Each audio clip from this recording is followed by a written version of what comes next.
After burying his wife, Thomas swore he'd never open his heart again, living as a ghost in his own Montana ranch for 5 years. But when a new school teacher with haunted eyes of her own arrives in town, will he finally discover that true love isn't just found once in a lifetime? The gunshot cracked through the dawn air, sending crows flapping into the pale sky. Thomas Reynolds lowered his rifle, watching the wolf that had been stalking his sheep retreat into the pines. Another battle won in a war he no longer cared about. What did it matter if the wolf took a lamb or two? Nothing seemed to matter anymore. Sweat beaded on his forehead despite the early spring chill. 5 years a widower and still the dreams came. Elizabeth's fever-bright eyes, her hand clutching his as the doctor shook his head. The tiny bundle they buried alongside her, a son he would never know. Mr. Reynolds? Young Billy, the ranch hand's boy, stood at the edge of the field, hat twisted in his hands. Pa says breakfast is ready if you want some. Thomas nodded but didn't move. The workers meant well, but their pity felt like sandpaper on his skin. Tell him I'll be along. Watching Billy scamper away, Thomas remembered when he used to run like that, full of hope, before life taught him its cruelest lessons. His gaze drifted to the small family cemetery on the hill where 2 headstones stood stark against the sky. 5 years today. The cabin loomed before him, once a home and now just walls and a roof. Thomas hung his rifle and washed his hands in the basin on the porch, cold water biting his skin. Inside, the workers had left a plate of eggs and bacon warming by the fire, then made themselves scarce. They knew what day it was. Thomas sat in his chair, not in Elizabeth's rocker that remained untouched by the window. Morning light caught dust motes dancing in the air. He couldn't remember the last time anyone had opened the curtains wide. Elizabeth used to throw them open first thing, saying, "God's giving us another day, Thomas. Best not waste it in darkness." His plate sat untouched as his eyes wandered to the shelf where her things remained. The silver-backed hairbrush still holding strands of auburn hair, her Bible with pressed flowers marking favorite passages, and the leather journal he couldn't bear to open. Thomas stood abruptly, appetite gone. The walls seemed to close in, memories pressing against him from all sides. He needed to move, to work until his muscles screamed louder than his thoughts. Outside, he saddled his horse with practiced motions. Old Pete, the most senior ranch hand, approached cautiously. "We're fixing the north fence today," Pete said, not meeting Thomas's eyes. "Thought you might want to know we can handle it if you've got other business." Thomas knew what Pete meant. They'd cover his work if he wanted to visit the cemetery or just be alone. Their kindness somehow made it harder. "I'm going to town," Thomas said, surprising himself as much as Pete. He hadn't planned to, rarely went except for supplies. "Town?" Pete's bushy eyebrows rose. "Need company?" "No." Thomas checked the saddlebags, adding a small crate of early vegetables they'd managed to grow in the greenhouse. "Might as well sell these." As he rode down the muddy track, the familiar weight settled on his chest. 5 springs had come and gone. Folks had stopped asking when he'd remarry. The matchmaking attempts had ceased. Everyone but Thomas had accepted that he died alongside Elizabeth, leaving just his body to go through the motions. The mountains stood silent guardians around the valley, still snow-capped despite the thaw below. A hawk circled overhead, free in ways Thomas could barely remember. The trail wound through pine forests where melting snow dripped from branches and early wildflowers pushed through the mulch. Near the halfway point to town, the trail passed the old Wilkins place, abandoned now like so many others. Dreams dried up fast in Montana territory. Thomas slowed his horse, remembering when the cabin had been newly built, the Wilkins family full of hopes for their future. "You watch, Reynolds," Old Man Wilkins had said. "In 10 years, this valley will be full of farms and children." Instead, it held more graves than new births, more abandoned homesteads than thriving ones. The harsh land took more than it gave.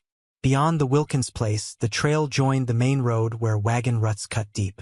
Thomas passed 2 farmers heading the opposite way, nodding silently at their greetings. Words felt too heavy today. The sight of Millerton's church steeple rising above the trees made Thomas's stomach tighten. Elizabeth was buried there, not in the family plot. She'd been too sick to travel the muddy spring roads back to the ranch. Sometimes he wondered if that's why her ghost seemed to linger between places, neither fully gone nor present. The town had grown since he'd last visited. A new storefront, more hitching posts. Progress marched on while Thomas remained stuck. He tied his horse outside Abernathy's general store, straightening his worn coat. Once he'd cared how he looked in town. Once he'd been the promising young rancher with the pretty Eastern wife. The store bell jangled as he entered, conversations pausing as faces turned. Then the awkward resumption as people pretended not to notice him. Thomas kept his eyes down, hat in hand, moving toward the counter where Herbert Abernathy pretended to be suddenly busy with his ledger. "Mr. Reynolds," Abernathy finally acknowledged. "Been a while. Need some supplies," Thomas said, his voice rough from disuse. "And brought vegetables to sell or trade." Abernathy nodded, relief crossing his features at the straightforward transaction. "Seed catalogs came in. Thought you might want to see the new varieties." Thomas almost declined, then remembered the greenhouse Elizabeth had insisted on building. "She would have liked that," he said quietly. Understanding passed across Abernathy's face. "I'll fetch them." Left alone at the counter, Thomas felt the weight of eyes upon his back. Whispers drifted across the store. 5 years today. Never seen a man grieve so long. Should find himself a new wife before it's too late. Thomas's hands clenched on his hat brim. He should have stayed at the ranch. This was why he avoided town. The opinions, the judgment, the well-meaning concern that scraped his wounds raw again. "Mr. Reynolds?" A voice he didn't recognize. Thomas turned to find a woman holding out an envelope toward him. Dark hair pinned neatly beneath a simple hat. Clothes modest but clearly Eastern in their cut. "You dropped this," she said, her voice carrying traces of somewhere far from Montana. Thomas stared at the envelope. He'd never seen it before. "That's not." "Oh!" Her cheeks colored slightly. "I'm sorry. I thought, please excuse me." As she turned away, something about her quick, embarrassed movements caught Thomas's attention. Not because she resembled Elizabeth, she didn't at all, but because of the careful dignity in the way she recovered from her mistake. A woman used to navigating awkward situations with grace. Before he could think better of it, Thomas spoke. "No harm done, miss?" She paused, surprised at being addressed. "Walsh, Catherine Walsh. I'm the new schoolteacher." The school bell rang, shattering the quiet afternoon as children burst from Millerton's small schoolhouse like birds from a cage. Catherine Walsh stood in the doorway, watching them scatter toward waiting parents and empty streets. Only her second week teaching, and already the weight of 24 young minds pressed on her shoulders. What had she been thinking, coming all this way alone? "Miss Walsh." Little Emma Miller ran back up the steps, pigtails bouncing. "I forgot my reader." Catherine smiled despite her exhaustion. "Quickly now. Your mother's waiting." Alone again, Catherine sank into her chair, fingers automatically finding the gold locket at her throat. Inside, James smiled eternally, frozen at 28 years old. 3 years gone, yet sometimes the pain felt fresh as yesterday. The classroom walls seemed to press closer. 24 students, the school board breathing down her neck, and the silent judgment of a town trying to decide if the Eastern widow was fit to shape their children's minds. Catherine had escaped Boston's suffocating sympathy only to find Montana's scrutiny equally hard to bear. Her stomach growled, reminding her she'd forgotten lunch again. The boarding house served dinner at 6, 2 hours away. Perhaps she could find something at Abernathy's store to tide her over. The thought made her hands tighten on her desk edge. 3 days ago, she'd made a fool of herself there in front of that somber-faced rancher. He probably thought her a complete ninny, mistaking him for someone else, then babbling like a schoolgirl. "You're 30 years old, Catherine," she muttered, gathering her shawl. "Not some blushing miss." Outside, Millerton bustled with afternoon activity. The mining company office disgorged tired men heading for the saloon. Women hurried to finish errands before dinner preparations. Catherine nodded politely to Mrs. Hargrove, whose twins tested her patience daily, and pretended not to notice how conversation stopped when she passed the quilting circle outside the church. The general store's bell jangled as she entered. Mr. Abernathy smiled from behind the counter where he measured coffee beans for Mrs. Peterson. "Afternoon, Miss Walsh. Be with you directly." Catherine moved toward the back shelves, searching for something simple to eat. Perhaps some cheese and an apple. Her teacher's salary stretched only so far. "The dried peaches are fresh in from California," a deep voice said from behind her. "Better than the apples this time of year." She turned to find the rancher. Reynolds, she remembered, standing with his hat in his hands. Up close, she noticed his eyes were a deep blue, lines fanning from their corners speaking of sun and weather rather than laughter. "Mr. Reynolds." Her cheeks warmed at the memory of their last encounter. "Thank you for the recommendation." An awkward silence fell. Catherine reached for the dried peaches, but they sat on the highest shelf, just beyond her fingers. Without a word, he stepped closer, easily retrieving the package. The scent of pine and horses followed him, so different from James's cologne and law books. This man's hands were rough and weathered, his face tanned beneath his hat brim. "Much obliged," she said, taking the package. Their fingers brushed, the briefest contact. Yet Catherine felt it like a spark through her gloves. "I wanted to apologize," Reynolds said suddenly, the words seeming to surprise him as much as her. "For the other day, I wasn't very neighborly." Catherine stared at him. "There's no need. I was the one who made a silly mistake." Still, he twisted his hat brim, looking everywhere but at her face. "Folks around here should be making you feel welcome." Something in his voice caught her attention, a loneliness that echoed her own. Catherine studied him more carefully. His clothes were worn but clean, his beard neatly trimmed. A man who took pride in himself once, perhaps still did in some small ways. "Are you originally from Montana, Mr. Reynolds?" she asked, partly from genuine curiosity, partly to ease his discomfort. "Born in Ohio. Came west after the war." His answers were clipped, like a man unaccustomed to conversation. Catherine pressed on. "I'm from Massachusetts myself. Boston. My wife was from Boston." The words seemed to slip out before he could stop them. His face closed immediately, jaw tightening. "Wife," past tense. Catherine recognized the look. She'd seen it in her mirror often enough. Before she could respond, a commotion erupted at the front of the store. Fire! Fire at the Miller place. The store emptied instantly. Outside, smoke billowed from a small house 2 streets away. Men ran toward it, women gathered children close. Without thinking, Catherine dropped her purchases and hurried toward the smoke. The Millers had 4 children, including Emma from her class. Had they all gotten out? "Miss Walsh." Reynolds caught her arm. "Where are you going?" "My student lives there. Emma Miller." Something shifted in his expression. "Stay back. I'll help the men." "I'm coming. Those children know me." For a moment she thought he might argue. Instead, he nodded sharply and they ran together toward the burning house. Chaos greeted them. Mr. Miller fought to enter the front door while others held him back. Mrs. Miller screamed, clutching 3 children, but not Emma. "She went back for the cat," Mrs. Miller sobbed. "My Emma's still inside." Catherine's heart lurched. Before anyone could stop her, she darted toward the back of the house, remembering Emma mentioning her bedroom faced the garden. "Miss Walsh," Reynolds called, but she was already rounding the corner. Smoke poured from a small window. Catherine could hear faint cries beneath the roar of flames. The garden gate hung open.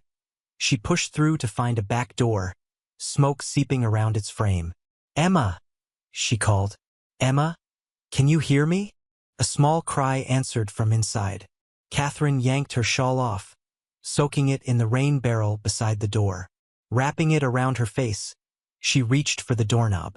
A strong hand gripped her shoulder, pulling her back. Reynolds stood there, his face grim. "Not that way," he said. "The roof's about to go." "But, Emma, show me which window is hers." Catherine pointed. Without hesitation, Reynolds stripped off his coat, soaked it in the barrel, and wrapped it around his head and shoulders. "If I'm not out in 2 minutes, get these people further back," he ordered, then smashed the window with his elbow and hoisted himself through.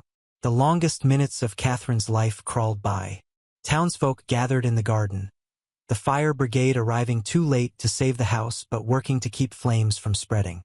Just as Catherine was about to cry out in despair, the window frame splintered wider. Reynolds emerged backward, awkwardly clutching something. Emma, her face black with soot, clutched both a kitten and her schoolbook to her chest. "Mama's reader," she wheezed as Reynolds handed her down to Catherine. "Couldn't leave it." Relief made Catherine's knees weak. As she cradled Emma, checking for injuries, Reynolds stumbled from the window, collapsing onto his knees in the dirt. His shirt smoldered in places, his hands raw and bleeding from broken glass. "Mr. Reynolds." Catherine handed Emma to Mrs. Peterson and hurried to his side. "Are you hurt?" He coughed violently, waving away her concern. Soot blackened his face, blood trickled from a cut on his forehead, yet his eyes, when they finally met hers, held something Catherine hadn't seen in them before. "Life. Brave thing you did," she said softly, helping him to stand as others rushed to take Emma to the doctor. "You could have been killed." Reynolds looked at the burning house, then at his bleeding hands. "Been a while since anything seemed worth the risk," he admitted, voice rough from smoke. Before she could respond, townspeople surrounded them, slapping Reynolds on the back, exclaiming over his heroism.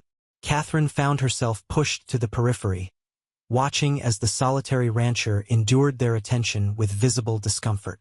Later, as the fire smoldered and town folk organized help for the Miller family, Catherine found Reynolds sitting alone on a bench outside the barber shop, staring at his bandaged hands. "The doctor says Emma will be fine," she told him, sitting beside him without waiting for an invitation. "Just some smoke in her lungs." He nodded, not looking up. "I never properly introduced myself the other day," Catherine continued, extending her hand formally. "Catherine Walsh, schoolteacher. Recently from Boston, currently boarding with Mrs. Finch, and evidently prone to rushing into burning buildings." A ghost of a smile touched his lips as he carefully took her hand in his bandaged one. "Thomas Reynolds, rancher, 5 miles north of town. Widower." The last word came reluctantly, but deliberately. Their eyes met, recognition passing between them, not of faces, but of something deeper. The look of someone who had buried part of themselves and was surprised to find anything still lived beneath the grief. "Well, Mr. Reynolds," Catherine said softly, "I believe this is what people call a proper introduction." "I believe it is, Miss Walsh." He released her hand but continued to hold her gaze. "I believe it is." Lightning split the sky, illuminating Catherine's small room at Mrs. Finch's boarding house. Rain hammered against the window as if demanding entry. 3 weeks had passed since the fire, and still the town buzzed with the story of Thomas Reynolds' heroism. The silent rancher had saved little Emma Miller, then vanished back to his property as if eager to escape the attention. Catherine turned another page in her book, unable to focus on the words. Tomorrow was Sunday, her one day free from teaching. Mrs. Finch had invited her to attend church, but Catherine hesitated. Church meant seeing the whole town, including possibly him. "This is ridiculous," she muttered, closing her book with a snap. "You're not some lovesick girl." A particularly violent thunderclap shook the windows. Catherine moved to check that they were securely latched when she noticed a figure on horseback fighting through the downpour on the street below. The rider slumped forward in the saddle, barely staying mounted as the horse picked its way through mud puddles. Catherine squinted through the rain-streaked glass. Was that? Yes, the horse stopped at Mrs. Finch's gate. The rider nearly fell dismounting, catching himself on the fence post. Without thinking, Catherine grabbed her shawl and hurried downstairs. Mrs. Finch, startled by the pounding at her front door, emerged from the kitchen wiping flour from her hands. Mercy! Who'd be out on a night like this? Catherine reached the door first, throwing it open to reveal Thomas Reynolds, drenched and shivering, one arm cradled awkwardly against his chest. "Mr. Reynolds," she gasped. "What's happened?" "Bull," he managed through chattering teeth. "Gored me. Didn't know where else to go.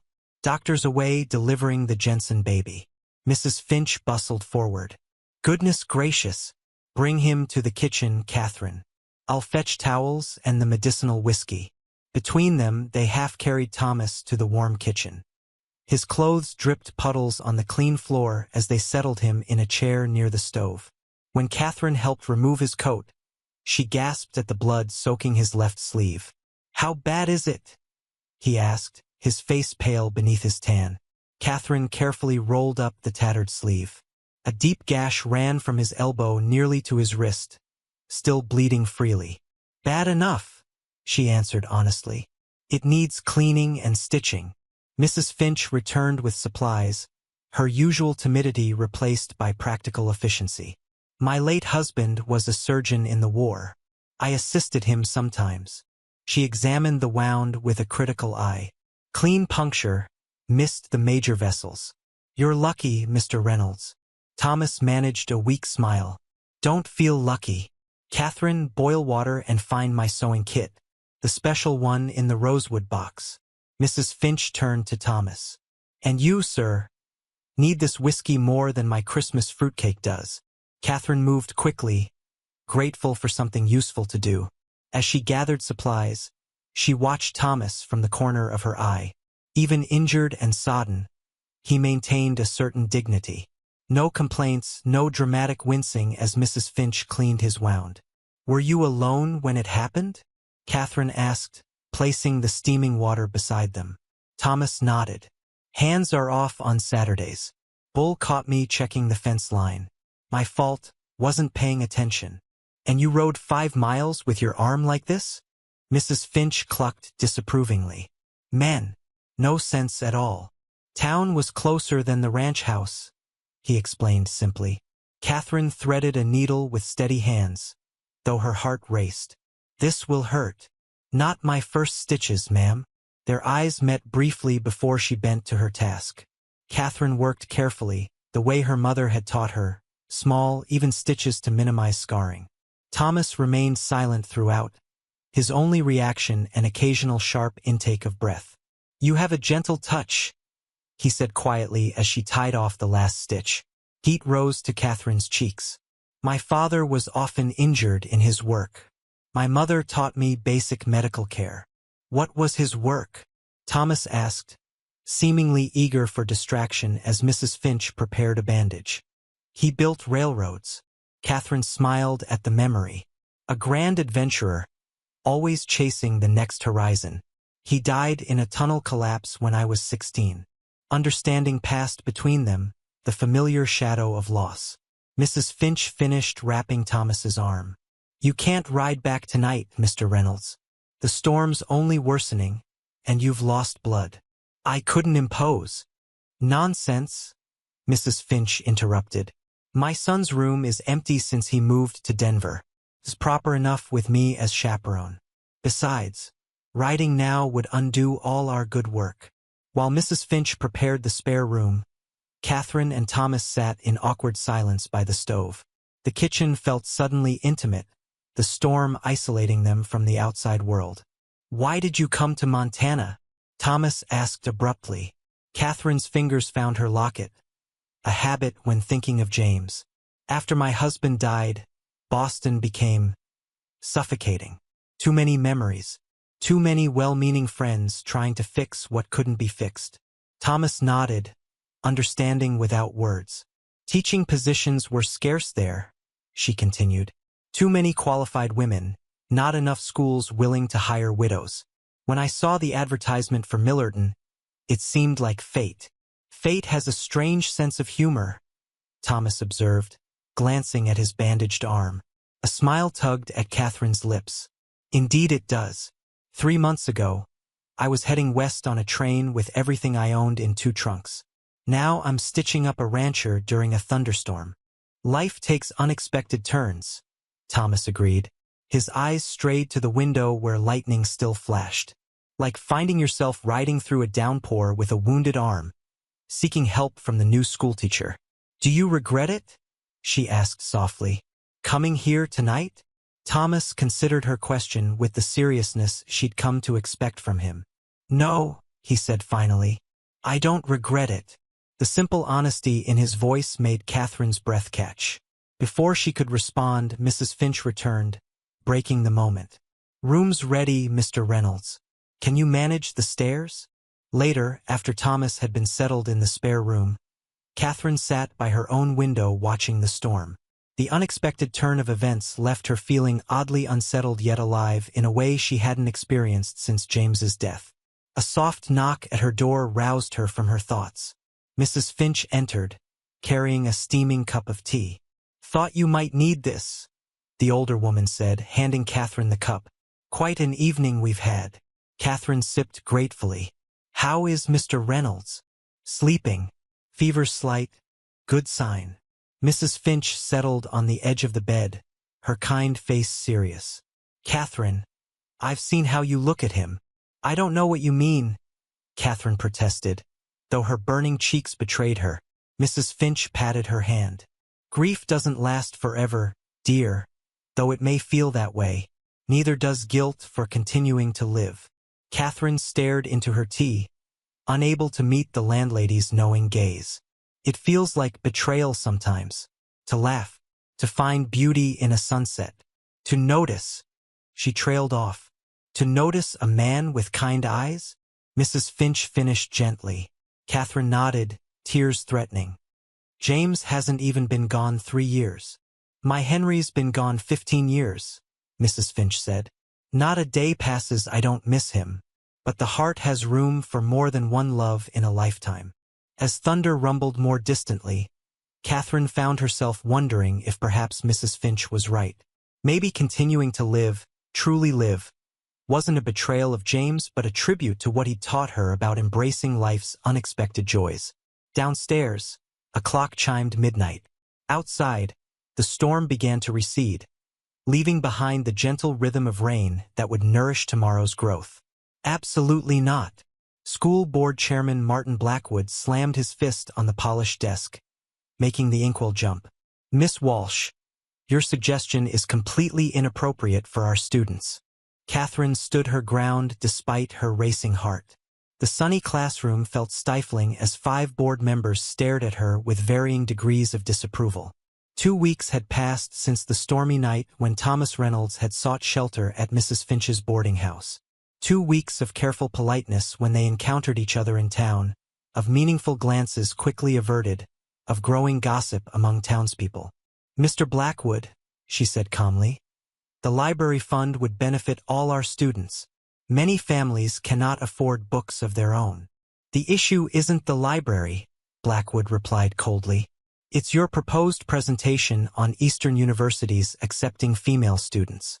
Such notions are dangerously progressive for impressionable young minds." Catherine bit back a sharper response. "Several of our older girls have shown academic promise. They deserve to know all their options." Mrs. Hargrove, the only female board member, cleared her throat. "Perhaps we could compromise. A general presentation on continuing education, not specifically focused on girls." Blackwood's expression darkened. "This isn't the only concern." Regarding Miss Walsh's performance, Catherine tensed. Here it came, the real reason for this meeting. "There have been reports," Blackwood continued, watching her carefully, "of inappropriate association with Mr. Thomas Reynolds." The accusation hung in the air like gunpowder smoke. Catherine's cheeks flamed, not from guilt but indignation. "If you're referring to my providing medical assistance when Mr. Reynolds was injured, I fail to see anything inappropriate about basic Christian charity," she said stiffly. Blackwood leaned forward. "I'm referring to your growing friendship with a man of questionable stability. Reynolds has been half-mad with grief for years. Now suddenly he's in town weekly, always finding reasons to cross your path." "That's unfair," Catherine protested. "Mr. Reynolds saved Emma Miller's life. He's a respected rancher." "He's a distraction," Blackwood interrupted. "Millerton School requires teachers focused solely on their students, not on personal entanglements. Remember, your contract stipulates moral conduct above reproach. The threat was clear. Catherine gathered her papers with trembling hands. Is there anything else, gentlemen? I have lessons to prepare. Later, Catherine walked quickly through town, humiliation and anger burning in her chest. The unfairness stung worse than the warning itself. She had done nothing wrong, nothing inappropriate. Yet Blackwood spoke as if she'd committed some terrible indiscretion. Miss Walsh. The familiar deep voice made her heart skip. Thomas approached from the direction of the general store, leading his horse. The spring sun had deepened his tan, and his injured arm now moved freely. Since that night at Mrs. Finch's, he looked somehow more present in the world, less like a ghost haunting his own life. Catherine glanced around nervously. Main Street bustled with afternoon activity. Too many watching eyes. Mr. Reynolds, she acknowledged formally, stopping beside the milliner's shop. How is your arm healing? Good as new, thanks to your needlework. He studied her face. Something's wrong. Catherine hesitated. The school board's warning was still raw, but she couldn't bring herself to lie. Mr. Blackwood expressed concerns about my teaching methods. Thomas's expression darkened. Blackwood's a fool. Always has been. He's also head of the school board, Catherine reminded him. And he mentioned our friendship as potentially inappropriate. Understanding crossed Thomas's features, followed by anger. Because I'm a widower and you're a widow? Partly that. Partly because you've been... Catherine stopped, embarrassed. Been what? Coming to town more often, she finished quietly. Thomas looked away, adjusting his horse's bridle unnecessarily. I can stop, if it's causing trouble for you. The simple offer touched her. He would withdraw, retreat back into isolation, if it would protect her position. Catherine found herself unwilling to accept such a sacrifice. No, she said firmly. That would be letting narrow minds dictate our actions. We've done nothing wrong. Relief flickered across his face. Then perhaps, he paused, seeming to gather courage. Perhaps you would consider riding out to see my ranch this Sunday after church? Mrs. Finch could accompany you as chaperone. Everything's greening up now.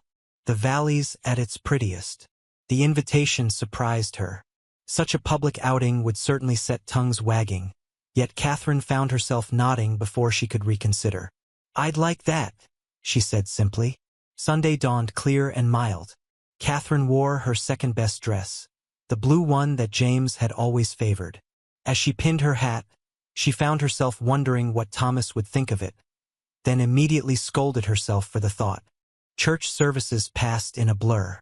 Catherine was acutely aware of Thomas sitting 3 pews behind her, of the speculative glances when Mrs. Finch announced she and Catherine would be riding out to the Reynolds ranch afterward. Quite the scandal you're causing, Mrs. Finch chuckled as they climbed into Thomas's wagon. Mrs. Peterson nearly swallowed her hymnal when I mentioned our plans. Thomas looked uncomfortable. If this is too public. Nonsense, Mrs. Finch interrupted. Young people should enjoy the spring weather. Besides, I've wanted to see your famous greenhouse for years. The ride out of town felt like escape. As buildings gave way to open countryside, Catherine felt tension draining from her shoulders. Thomas pointed out landmarks as they traveled. The creek that ran through his property, the ridge where mountain lions sometimes appeared in winter, the meadow now carpeted with wildflowers. It's beautiful, Catherine said sincerely as the valley opened before them. Green hills rolled toward distant mountains, the landscape vivid with new growth. Thomas's ranch appeared as they crested a small rise, a sturdy main house with several outbuildings, all well-maintained. Corrals held horses and cattle, while sheep grazed on a hillside under a boy's watchful eye. It's not much, Thomas said apologetically as he helped Catherine from the wagon. Elizabeth had plans to expand the house, plant an orchard over there. The casual mention of his late wife surprised Catherine. He rarely spoke of Elizabeth, yet here he referenced her naturally, without the shadow that usually accompanied her name. Mrs. Finch tactfully wandered toward the greenhouse, leaving them momentarily alone. Thank you for inviting us, Catherine said. It's good to escape town sometimes. Thomas nodded, suddenly awkward without the wagon between them. Would you like to see the house? Inside, the ranch house revealed a study in contrasts. The kitchen was functional but sparse. A man's kitchen, focused on necessity rather than comfort. The parlor, however, remained a shrine to Elizabeth. Feminine touches everywhere. Embroidered cushions, painted china, a bookshelf of poetry volumes. Most telling was the thin layer of dust on these items, as if Thomas maintained but didn't touch this room. Catherine moved to the window where a rocking chair sat facing the valley view. Was this hers? Yes. Thomas remained in the doorway, watching Catherine move through his past. She liked to rock and read while watching the sunset. Instead of the pain she expected, his voice held only gentle remembrance. Progress of a sort, Catherine thought. She had good taste, Catherine said, running her finger along a row of books. We share favorites. Thomas stepped into the room. Something in his manner suggested he rarely did so. She would have liked you, he said quietly. You remind me of her sometimes. Not in looks, but in spirit. The comparison might have bothered Catherine once. Now she understood it for the compliment it was. Tell me about her? Thomas's eyes widened in surprise. Most people avoided mentioning Elizabeth, fearing his reaction. But Catherine sensed he needed to speak of her, not as a ghost haunting him, but as the woman who had shaped his life. She was brave, he began hesitantly, coming west with a man she barely knew. She hated the winters but loved the spring wildflowers. As Thomas shared memories, Catherine watched him carefully. The tension that usually gripped him when Elizabeth was mentioned had eased. He wasn't forgetting. He was remembering without being consumed by grief. Outside, clouds gathered over the distant mountains. A spring shower approached, but inside the dusty parlor, something new was taking root. Not a replacement for what was lost, but the possibility of growth in soil long fallow. Mrs. Finch's voice called from outside, breaking the moment. Catherine, Thomas, you must see these tomato plants. Thomas offered his arm naturally, without thought. Shall we join her? As Catherine placed her hand on his arm, their eyes met in mutual understanding. They stood in dangerous territory, not just because of town gossip or Blackwood's threats, but because opening their hearts again meant risking the pain they'd both barely survived once before.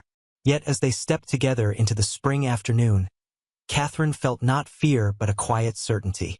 Some journeys, once begun, must be followed to their conclusion, wherever that might lead. She's corrupting our children with her Eastern ideas. Mrs. Peterson's shrill voice carried across the crowded town hall. Summer heat pressed down on the hastily called meeting, faces flushed with more than just the July temperature. Teaching girls they should attend university instead of preparing for marriage and motherhood. Catherine sat rigid in her chair at the front of the room, hands folded tightly in her lap to hide their trembling. The school term had ended 2 weeks ago, yet instead of enjoying summer's quiet, she faced the angry faces of Millerton's most conservative families. Chairman Blackwood nodded sympathetically at Mrs. Peterson's outburst. Indeed, several parents have expressed concern about Miss Walsh's progressive curriculum. Nonsense, Mrs. Finch called from the back row. Catherine has done nothing but improve our school. Test scores are higher than they've been in 5 years. Murmurs of agreement rippled through the crowd. Not everyone opposed her, Catherine realized with a surge of hope. Some parents, those whose children had flourished under her teaching, nodded approvingly at Mrs. Finch's defense. This isn't just about academics, Blackwood continued smoothly. It's about moral character and example. Miss Walsh has been seen frequently in the company of Mr. Reynolds, without proper chaperonage. The accusation hung in the air like gunpowder. Catherine's cheeks burned. She opened her mouth to defend herself when the town hall door banged open. Thomas Reynolds strode in, hat in hand, his expression thunderous. The crowd parted before him, whispers following in his wake. Catherine hadn't seen him in nearly a week. Not since their last meeting had ended with his gruff invitation to the town's Independence Day celebration. Sorry I'm late, he said calmly. though his eyes blazed. Had business to finish at the bank. Seems I've arrived at an interesting moment. Blackwood's face darkened. This is a closed meeting, Reynolds. About a teacher in our public school? Thomas raised an eyebrow. As a taxpayer and property owner, I believe I have every right to attend. Catherine watched in amazement as Thomas took a seat in the front row, directly facing Blackwood. The rancher had shaved his usual stubble and wore his Sunday suit, the one he'd worn to church only twice in the months she'd known him. As I was saying, Blackwood continued, visibly rattled, there are concerns about Miss Walsh's suitability as an influence on our children. What concerns exactly? Thomas asked, his voice deceptively mild. That she expects excellence from every student? That she believes girls deserve the same education as boys? Or perhaps that she speaks to me in public without fainting? Nervous laughter rippled through the crowd. Blackwood's knuckles whitened as he gripped the podium. The school board has standards, Reynolds. Miss Walsh was hired to teach reading, writing, and arithmetic, not to challenge our town's traditional values. Catherine finally found her voice. May I speak in my own defense, Mr. Blackwood? When he reluctantly nodded, Catherine stood, careful to keep her voice steady. I came to Millerton because I believe in education's power to transform lives. Yes, I've encouraged my brightest students, both boys and girls, to consider further study. And yes, I've spoken with Mr. Reynolds, a respected member of this community who saved one of my students from a burning building. She paused, gathering courage. If friendship between a widow and a widower scandalized this town, perhaps the problem lies not with us, but with those who have nothing better to do than gossip. Gasps and murmurs erupted. Thomas's eyes never left her face, a small smile playing at the corners of his mouth. Blackwood slammed his gavel. This is precisely the insubordination I've warned about. Miss Walsh clearly lacks the proper temperament for molding young minds. Perhaps, drawled a new voice from the doorway, we should hear from those young minds before making decisions. Heads turned to see Judge Wilson, Millerton's most respected citizen, entering with several older students and their parents. Emma Miller, fully recovered from the fire, stood among them. My grandson tells me Miss Walsh is the finest teacher this town has seen, the judge continued, approaching the front of the room. He's learned more mathematics this year than in the previous 3 combined. One by one, students stepped forward to defend their teacher. Catherine fought back tears as Emma described how Miss Walsh had visited her daily during her recovery, bringing books so she wouldn't fall behind. Judge Wilson turned to Blackwood. Martin, I understand you're frustrated that Miss Walsh rejected your son's courtship attempts, but using your position to punish her seems beneath you. Shocked silence fell. Catherine stared at Blackwood, suddenly understanding his persistent hostility. The chairman's son, a dull-witted young banker who had indeed called on her twice, had never mentioned his father's role on the school board. Blackwood's face purpled. That's completely irrelevant. This is about standards. This is about control, Thomas interrupted, rising to stand beside Catherine. And about the fact that Miss Walsh chooses her own company rather than yours. The room erupted in chaos, supporters and detractors shouting over each other, while Judge Wilson unsuccessfully called for order. Through it all, Catherine remained conscious of Thomas beside her, his presence solid and unwavering. I never meant to cause such trouble, she whispered. Thomas shook his head slightly. You caused nothing. You simply refused to be less than who you are. Something in his words, in the simple truth of them, steadied Catherine. Whatever happened next, she wouldn't face it alone. Judge Wilson finally restored order by threatening to clear the room. This has gone far enough, he announced. The school board will meet privately tomorrow to discuss Miss Walsh's contract renewal. Until then, this meeting is adjourned. As people filed out, Thomas offered Catherine his arm. May I walk you home? Aware of watching eyes but past caring, Catherine took it. Yes, you may. Outside, summer twilight painted the street in soft gold. Neither spoke until they'd left the crowd behind. Thank you, Catherine said finally, for defending me. Thomas stopped walking, turning to face her. I should have done it sooner. I've been cautious for your sake. Worried about your reputation. And I've worried about reopening your grief, she admitted. We've both been stepping too carefully. The honesty between them felt like finally setting down a heavy burden. Thomas's eyes held hers, searching. Catherine, he said quietly, using her given name for the first time.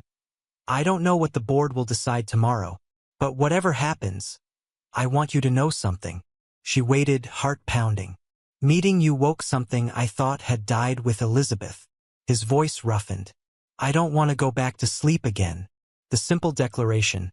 So honest, so vulnerable from a man who rarely revealed himself. Moved Catherine more than flowery words ever could. Before she could respond, hurried footsteps approached. Mrs. Finch appeared, breathless and agitated.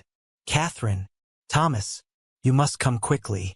There's a telegram from the school superintendent in Helena. Blackwood's been summoning the driver all over town. Catherine and Thomas exchanged alarmed glances. Whatever the telegram contained, Blackwood clearly didn't want them to see it before tomorrow's board meeting. Where's the driver now? Thomas asked. At the saloon, Mrs. Finch replied. But not for long, I expect. Without hesitation, Thomas turned toward the saloon, still holding Catherine's arm. Then we'd better hurry. As they rushed down the dusty street, Catherine realized how much had changed in a few short months. The cautious, grieving woman who'd arrived in Millerton would never have imagined herself racing to intercept a telegram driver, arm in arm with a rancher, fighting for her place in a town that had become unexpectedly precious to her. Yet here she was, choosing this path, this moment, this man, and feeling more alive than she had in years. You wrote to the superintendent? Thomas stared at the telegram in disbelief. Lantern light flickered across the faded paper in Catherine's small sitting room at Mrs. Finch's boarding house. Outside, crickets chirped in the summer darkness, while inside, 3 people huddled around an official message that had arrived just in time. Catherine nodded, her expression a mixture of defiance and uncertainty. After our last encounter with Blackwood, I suspected he might try something like this. I sent a complete record of my students' achievements, along with letters from supportive parents.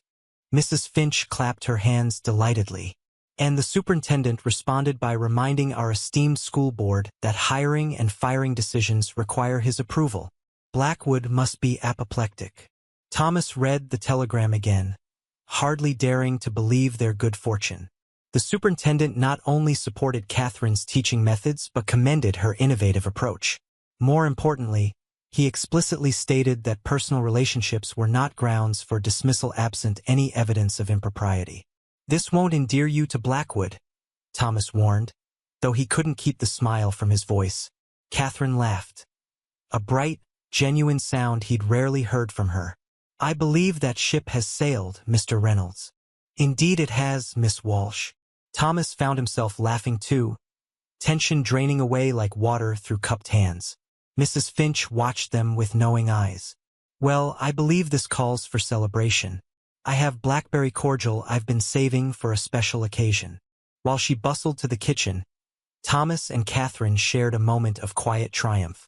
The battle wasn't permanently won. Blackwood would surely find other ways to make trouble. But for now, Catherine's position was secure. What made you think to write the superintendent? Thomas asked, genuinely curious. Catherine tucked a strand of hair behind her ear, a gesture he'd come to find endearing. James, my husband, taught me to never enter a fight without understanding the terrain. The school board has power, but not absolute authority. Thomas nodded appreciatively. Smart thinking. I've had practice standing my ground, she replied softly. First as a railroad builder's daughter, then as a lawyer's wife, now as a widow in a town that doesn't quite know what to make of me. I know what to make of you, Thomas said, the words slipping out before he could reconsider.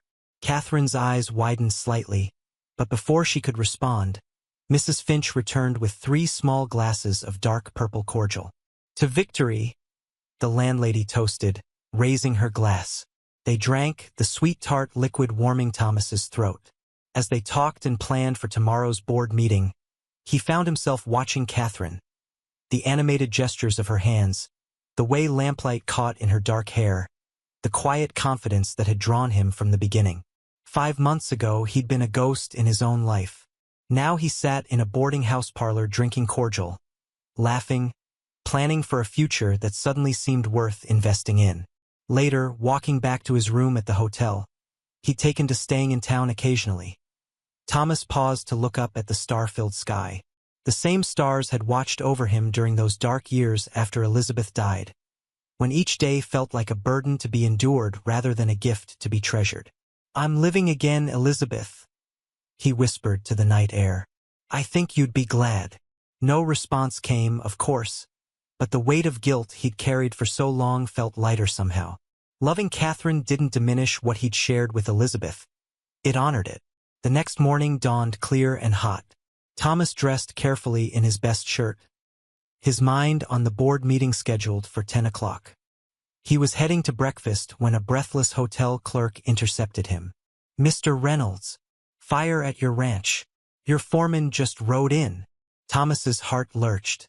He found Pete in the hotel lobby, face blackened with soot, clothes singed. "Lightning strike," Pete gasped. "Hit the barn during the night storm. Spread to the south pasture. Men are fighting it, but it's bad, boss." Thomas grabbed his hat. "My horse ready?" "Saddled outside."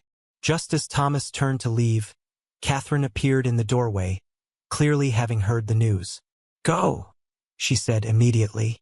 "Don't worry about the meeting."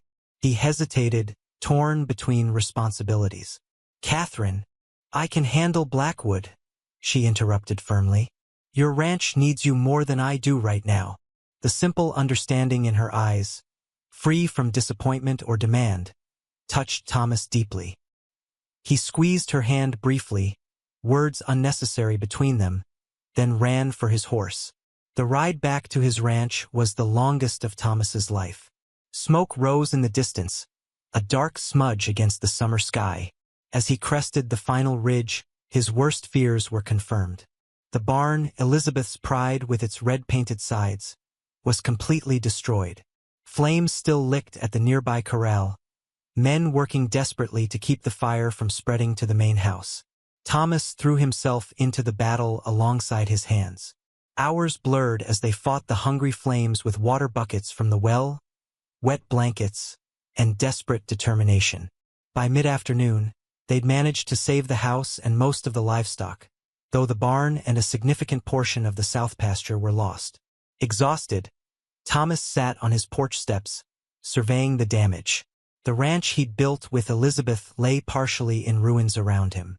Yet strangely, he felt not despair but resolve.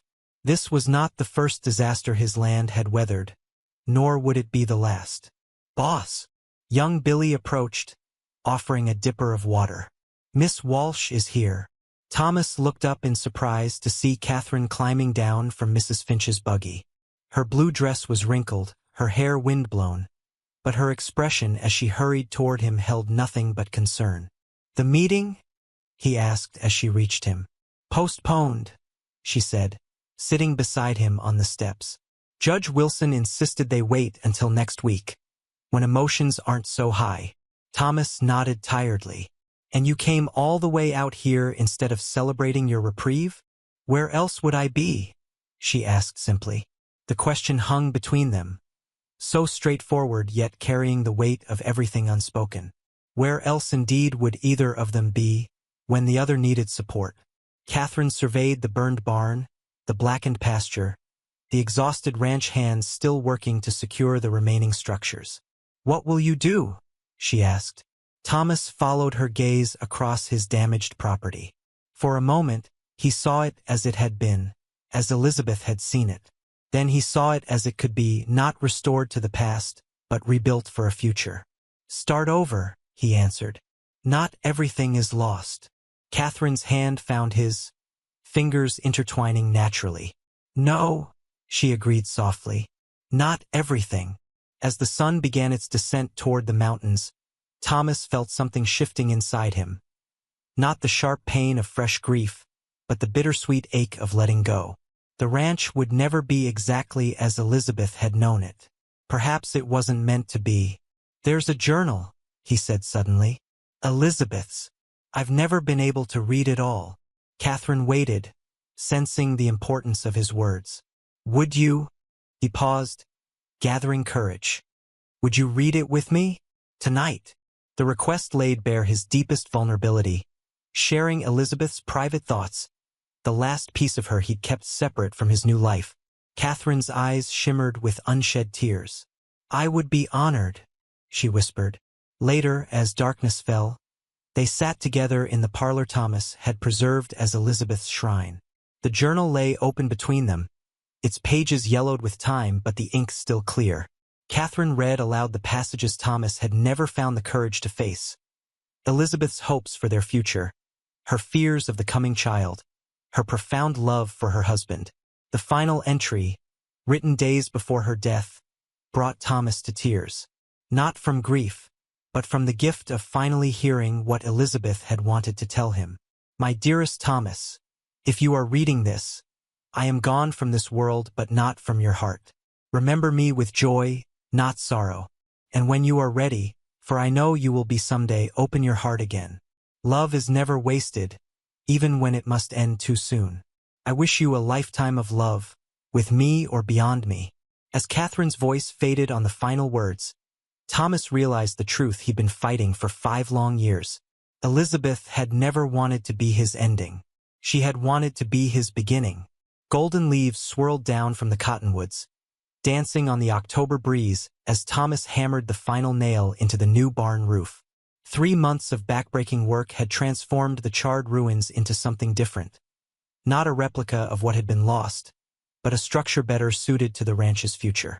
Larger stalls, a proper hayloft, wide doors that wouldn't catch in winter snowdrifts. Looks good, boss, Pete called from below, where he was mixing whitewash for the exterior walls. Best barn in the county, I'd say. Thomas straightened, stretching his aching back.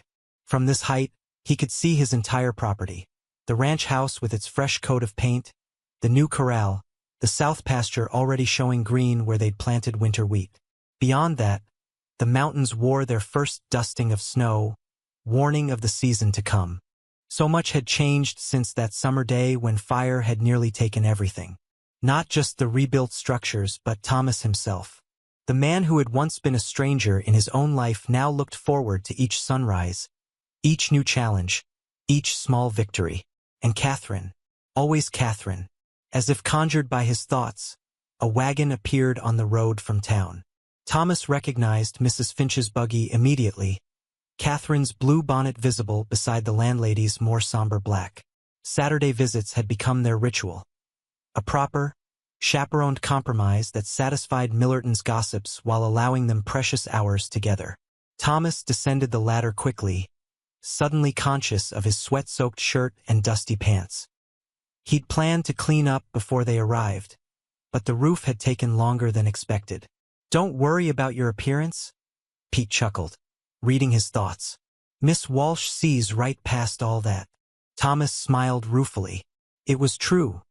Catherine had never seemed to mind his work-roughened hands or weather-lined face. Finish up here, will you? I'll see to our guests.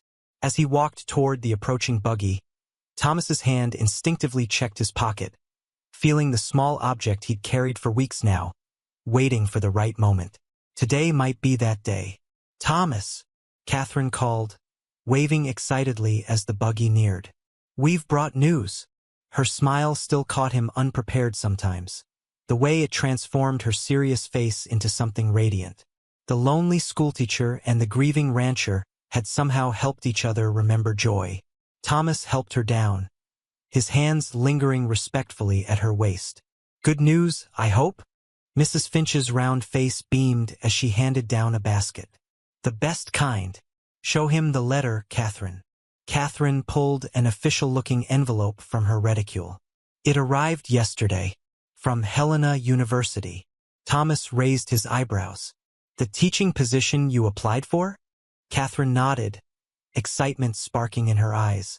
They've invited me to interview after Christmas. For their teacher training program, I'd be helping prepare new teachers for rural schools across Montana. Pride surged through Thomas. After the summer's battle with the school board, Catherine had confided her dream of making a larger impact on education in the territory. With his encouragement, she'd written to the university about their fledgling teachers' college. "That's wonderful," he said sincerely. "They'd be fools not to hire you." Something flickered in Catherine's expression, uncertainty replacing excitement. It would mean leaving Millerton after the school year ends. Moving to Helena. The implications hung in the autumn air between them. Helena was over 100 miles away, too far for weekend visits, too distant to maintain whatever they had been carefully building these past months. Mrs. Finch clucked her tongue. "Don't borrow trouble, Catherine. First the interview, then decisions. Now, I believe I promised to show Pete my grandmother's recipe for apple butter. Thomas, perhaps you could show Catherine the new barn while I find your foreman." The older woman's transparent matchmaking made Catherine blush, but Thomas nodded gratefully. "The view from the roof is worth seeing." As Mrs. Finch bustled off toward Pete, Thomas led Catherine toward the new barn. Fallen leaves crunched beneath their boots, the afternoon sun casting long shadows across the yard. "It's magnificent," Catherine said, gazing up at the structure. "You've accomplished so much since the fire." Thomas helped her climb the sturdy ladder to the roof, where rough planking created a small platform near the peak. From this vantage point, the entire valley stretched before them. His ranch in the foreground, then rolling hills painted in autumn colors, and finally the distant mountains standing sentinel against the sky. Catherine caught her breath at the view. "It's like seeing the world as birds do. Or as God might," Thomas suggested quietly. "Makes a man's troubles seem smaller somehow." Catherine turned to study his face. "Is that how you see your life now? Smaller troubles?"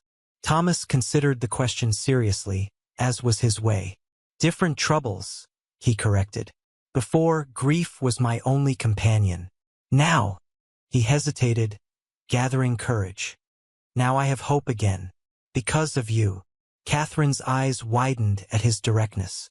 They had been careful with words, both scarred by loss, neither wanting to rush what was growing between them.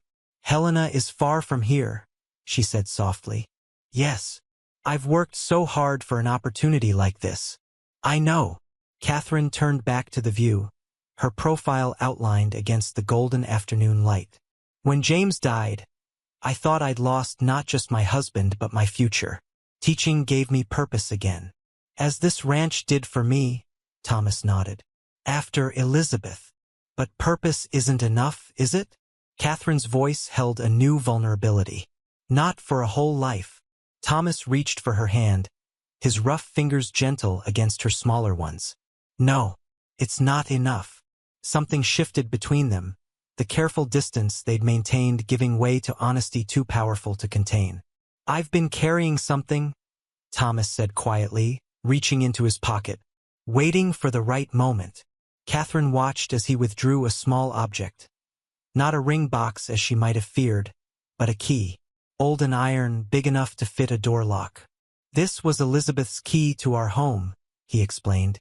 "She carried it always. Said it represented her choice to build a life with me." Catherine stared at the key, understanding its significance. "Thomas, I'm not asking you to choose between your dreams and me," he said, his deep voice steady despite the emotion behind his words. "I'm asking if there's room in your future for both." The wind picked up, sending more golden leaves swirling around them like nature's own celebration. Catherine's eyes filled with tears, not of sorrow but of something more complex and beautiful. "What are you saying, Thomas Reynolds?" Thomas closed her fingers around the key, his hands enveloping hers. "I'm saying that some journeys are better taken together. Helena, Millerton, or anywhere else." Catherine looked down at their joined hands, then back at his face, the face she'd come to know as well as her own, the face that had transformed from grief-haunted to hope-filled in the months since they'd met. "Are you proposing, Mr. Reynolds?" she asked, her voice steady despite the momentous question. Thomas smiled, a full, genuine smile that reached his eyes. "I believe I am, Miss Walsh, though perhaps not very skillfully." Catherine laughed, the sound carrying across the valley like music. "On the contrary, I think proposing on a roof you built with your own hands, overlooking the home we could share, is quite skillful indeed. Is that a yes? Instead of answering with words, Catherine leaned forward and gently pressed her lips to his. Their first kiss, tasting of hope and new beginnings. When they parted, Thomas rested his forehead against hers. I take it that's a yes.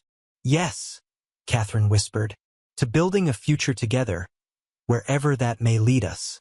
Below them, Pete's whoop of approval revealed that they had an audience. Mrs. Finch stood beside him, handkerchief pressed to her eyes, while ranch hands emerged from various buildings, grinning up at the tableau on the barn roof. Catherine blushed furiously. So much for Millerton's gossips having nothing to talk about. Thomas laughed, feeling lighter than he had in years. Let them talk. We have better things to do, like planning a wedding, an interview in Helena, and whatever comes next. As they descended the ladder to accept congratulations, Thomas realized that the weight he'd carried for so long, the guilt of surviving, of finding happiness after loss, had finally lifted completely. Elizabeth would always be part of his past, but Catherine was his future. And for the first time in 5 years, the future looked brighter than the past. Snowflakes danced in the lantern light as Catherine Reynolds checked the last trunk, making sure everything was secured for tomorrow's journey. For months had passed since her wedding day, a simple ceremony in Millerton's church, where even Chairman Blackwood had grudgingly offered congratulations.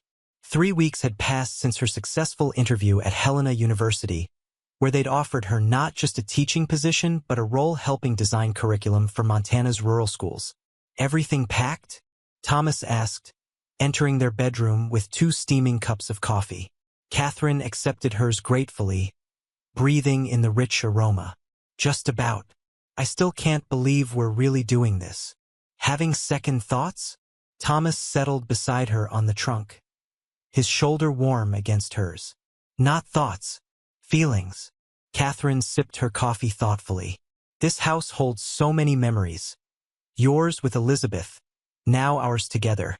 Thomas nodded, understanding as always. After their wedding, they had transformed the ranch house room by room, not erasing the past but blending it with their present. Elizabeth's rocking chair remained by the window, but now Catherine's books filled the shelves beside it. The parlor was no longer a shrine but a living space where they spent evenings reading aloud or discussing the day's events. Houses are just wood and nails, Thomas said gently. We carry the important things with us.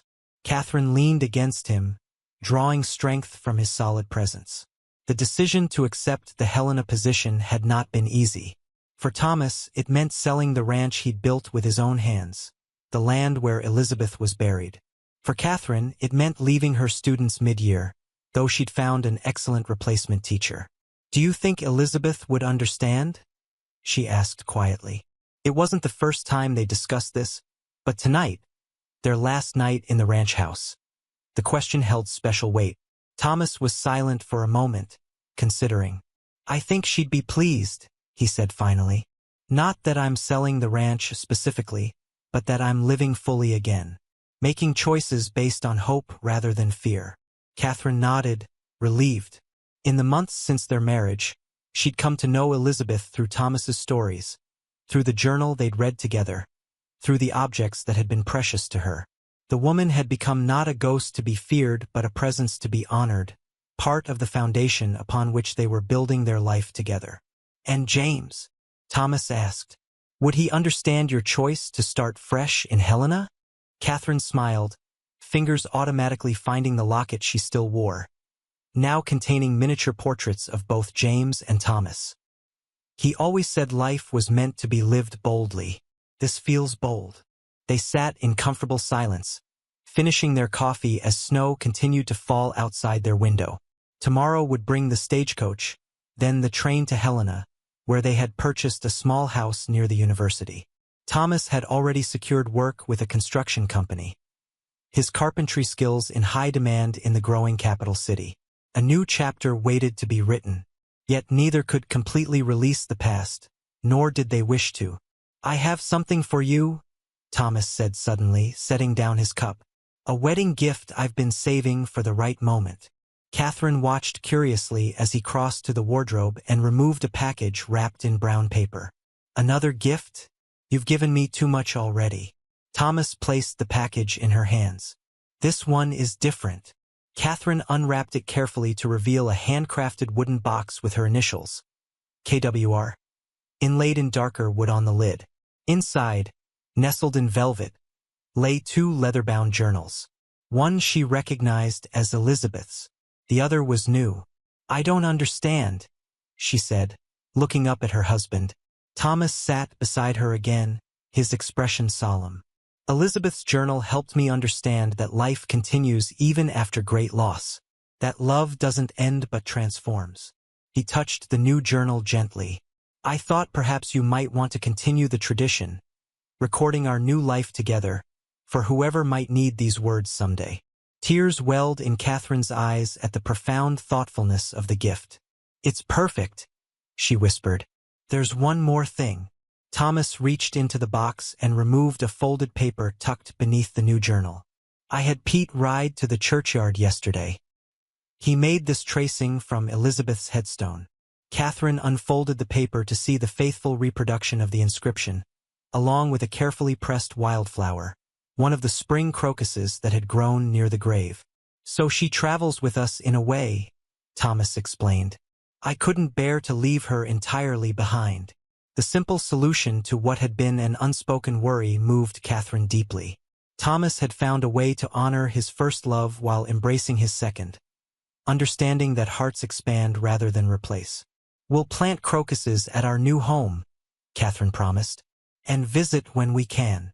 Thomas gathered her into his arms, his embrace communicating what words could not, gratitude for her understanding, love for who she was, hope for their future together.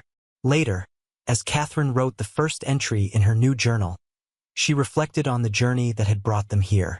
2 people shattered by loss who had somehow found the courage to piece themselves back together, not as they had been before, but as something new and equally beautiful. Today we begin again, she wrote, not forgetting what came before, but carrying it with us as we step forward. Thomas taught me that grief carves channels in us that can either remain empty or eventually carry new waters. Love does the same. It shapes us for more love if we're brave enough to receive it. Outside, snow continued to fall, covering the ranch in a blanket of white. Not an ending, but a transformation. By morning, the familiar landscape would look different, just as their lives had been reshaped by loss and then by finding each other.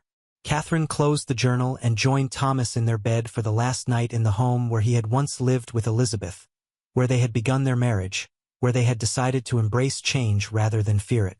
Are you ready for tomorrow? Thomas asked, drawing her close beneath the quilts. Catherine thought of the university position waiting for her, the new home they would make together, the unknown challenges and joys ahead. Yes, she answered truthfully, because we face it together. Thomas kissed her forehead gently. Together, he agreed. As snow piled against the window panes and wind sang through the eaves, Catherine thought of the parallel journeys that had brought them to this moment. Thomas from Ohio, she from Boston, each seeking something they couldn't name until they found each other. The losses that had shaped them, the courage that had saved them, the love that had healed them. In the morning, they would load their trunks onto the waiting stagecoach. They would take one last walk to the small cemetery on the hill where Thomas would say a private goodbye to Elizabeth. Then they would turn toward Helena, toward the future they had chosen together. But tonight, in this room filled with memories both painful and precious, they simply held each other, grateful for second chances and the heart's remarkable capacity to begin again after loss. What remained after love, Catherine realized, was not emptiness but possibility. The courage to risk one's heart again, knowing its true value. And in that courage, Thomas Reynolds and Catherine Walsh Reynolds had found not just each other, but themselves.